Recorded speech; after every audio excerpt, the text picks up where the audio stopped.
This video is going to be tough for me. I'm fully aware that by making this, I'm giving Mushoku Tensei fans ammo to get mad at the comparison. But hey, I gotta cash in on that December ad revenue. Greed is consuming me.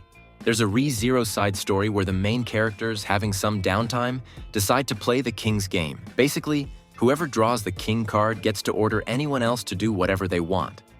Among the many things that happen, the most cancelable moments, so to speak, involve Subaru making Beko show him her underwear. But that wouldn't even be the highlight. He later ends up asking her to rub her chest in his face. And no, Subaru wasn't being mind-controlled. He wasn't drunk, and he wasn't under the influence of any weird substances. So what happened? How did we get here? And more importantly, why did no one stop Subaru? Because yes, Amelia, Rem, Roswall, and Puck were all there with him. Anyway, let's get started with the video about Subaru Grey Rat. This story takes place between Arc 2 and Arc 3. If you're an anime-only watcher, this happens between episodes 11 and 12 of Season 1. You see, there was a month-long gap at the mansion where Subaru lived peacefully, and both the author and fanfic writers love to use this time frame for slice-of-life stories where the characters just hang out. It all starts with Subaru trying to cheer up Amelia, who had been busy studying. He suggests playing the king's game. After a random selection process, the king gives an order to a number, and the person with that number has to obey no matter what. And yes, there are no restrictions, but there's a catch. While he's explaining the rules to everyone in the room, Rem gives him some coffee. Coffee spiked with a substance that causes side effects. Basically, Rem was drugging him. I know this is played for laughs, but imagine if Rem were a guy and Subaru were a girl. It wouldn't be so funny then, and I'm sure someone would be making a Twitter thread exposing male Rem. But to everyone's surprise, Subaru claims he doesn't feel anything weird after drinking it. Because he seems fine, Amelia also ends up drinking the tea. But different bodies react in different ways. Remember this, because we'll come back to it. Anyway, the characters start the game, and after a quick explanation of the rules, they begin playing. The first person to be king ends up being Amelia. In her innocence, she orders the person with number 5 to eat all the green peppers from everyone's dinner. This is bad because Subaru was number 5, and he hates peppers. While he was thinking he might just cook something without peppers for dinner, Roswall interrupts him, ordering Rem to make sure the night's meal consists mainly of a sea of green peppers. Subaru looks at Rem with puppy eyes, but she doesn't know who to obey, her employer or the person she likes. Before moving to the next order, remember that just as the king is chosen randomly, the numbers change every round. So, keeping that in mind, let's continue. The second king turns out to be Puck, who orders number 5 to flick number 1 on the forehead. That means Ram has to flick Amelia. Amelia thinks Ram will be gentle and won't use full force, only to realize how naive she was when Ram's flick almost makes her cry. We aren't told what Ram was thinking, but we are told she had a face like this while hitting Amelia. Then comes the third order, and Subaru turns out to be the king. Since his hormones were already acting up, he says the horniest, dumbest thing I never thought I'd hear come out of his mouth. Knowing there are 4 women in the room and only 2 men, he knows the odds are in his favor. So, he orders the person with number 3 to take off their underwear. Everyone went silent. But this silence was broken by a female voice. It was Byaku, who had started crying while telling Subaru she hated him. But since it was a bet, and this was part of the game, she had to play her part, the part of a subject to the king. However, before doing it, she blasts Subaru with one of her advanced magic spells. By the way, we're also told that Rem was actually excited. The narration makes it clear she would have liked to be number 3, and she was pretty disappointed when she saw she didn't draw that number. There's a cut after this, but we are told that Biko did end up fulfilling the order, although she did it in another room, and Ram was the one who verified she did it. I know you probably have comments about this part, but I'll give you my thoughts later. Then comes the fourth order, and Rem turns out to be the queen. She wanted to force Subaru to do things that weren't indecent, but intimate, you know, the kind of stuff you can do in public without people looking at you weird. Rem can't hide her excitement about this, so I'll leave her dialogue from this exact moment on screen so you can understand what she's thinking. Unfortunately for her, Rem turns out to be number 1, so it's her sister who ends up hugging her. Rem takes advantage of this consolation prize to say she won't give up on Subaru. Now it's time for the 5th order, and to everyone's surprise, it's Roswall who comes up with the vilest plan. While calling out each number, he keeps his eyes fixed on Subaru. Because Subaru would get nervous when he heard his number, Roswall was able to deduce which number the protagonist had. Once he confirmed this, he gave him a peculiar order. He asks him to drink hot milk with Tabasco sauce, which is very spicy. but adds the rule that he is forbidden from drinking water after finishing it. He says this so Subaru can't get rid of the bad taste in his mouth. We are told that Rem was in sync with Roswall, to the point that as soon as the Marquise gave the order, the glass of milk was already ready.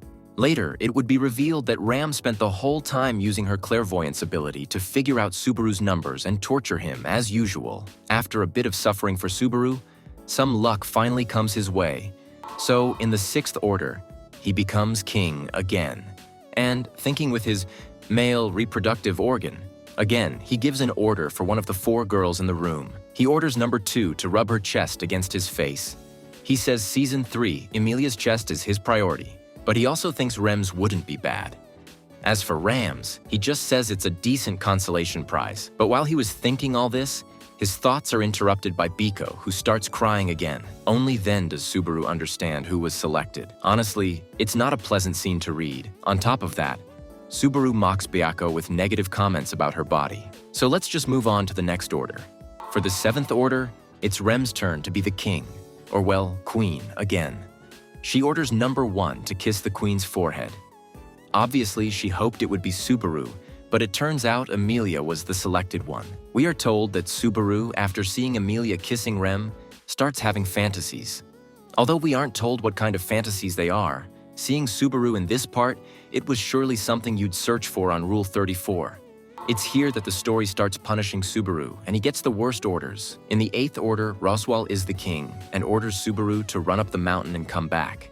Then in the 9th order, Ram, the queen, sends Subaru to clean her room. She tells him there shouldn't be a single particle of dust left, and that she must be able to see her reflection on the floor, or she'll whip him. Then Subaru becomes king again. But it seems Tappei realized Subaru was already too horny. So in this 10th order, he asks for something more in line with the Subaru we know from the anime. He asks number 2 to cook a meal for him with lots of love. To no one's surprise, Betty is selected again. She says that a few hours ago she burned and boiled some weird thing, so he can eat that. Finally, after 10 orders, it's Betty's turn to be queen. She orders number 5 to let her rub his belly. She thought Puck was number 5, but it turned out to be Subaru. Once again, they had to do stuff together. We are told the group continued with the games for a while longer, but as time passed and it got late, some had to leave. Only Emilia, Rem, and Subaru were left playing. But then something started happening with the royal candidate. Remember Emilia drank the same tea as Subaru? That tea Rem put something strange in? Well, now the drug Rem used started to take effect. It made Emilia start acting strangely. Specifically, like someone being honest with their thoughts. She seemed jealous of Rem and Subaru's relationship, so she orders him to pamper her, or rather, give her affection. This is where Subaru realizes what a coward he is, since even with such a simple order, he struggled to pat Emilia's head. While he was anxiously waiting for the elf's next orders, we are told the protagonist falls asleep.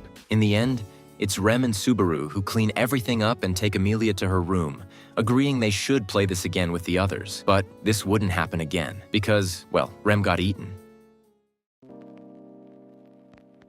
Honestly, it's an interesting story to read, but it's a story heavily marked by Japanese humor. You know, that perverted guy doing inappropriate things trope. I imagine it's funny over there, but here, with all the cultural differences, it's not exactly well received. Personally, I enjoyed certain parts of the novel, but not all of them. You know which parts I mean by not all. I didn't like that the story treated Subaru's indecent requests as something for easy laughs rather than something serious. Anyway, I understand if someone dislikes this. I'll also add that there are certain contradictions with the original canon. Some minor, some major. For example, a minor contradiction is Subaru's attitude.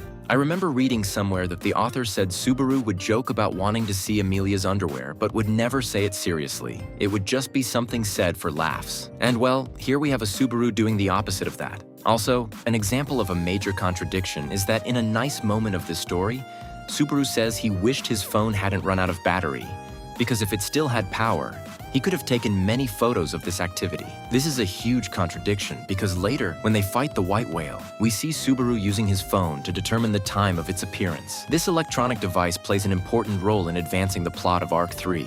As you can see, saying Subaru's phone had no battery at this point creates a massive contradiction with the canon. I'd really like to say this isn't canon at all, but I'm sorry to tell you it appears in the web novel. So, I prefer to view this work as something Tappei wrote just for laughs alongside the original canon, but left aside when moving it to the canon that matters, the light novel canon. But that's all for today. Remember that a like and a comment on the video can be the difference between a well-received video and a video with low views. So consider leaving your impressions on the episode. What do you think of the Subaru Greyrat of this part of the story?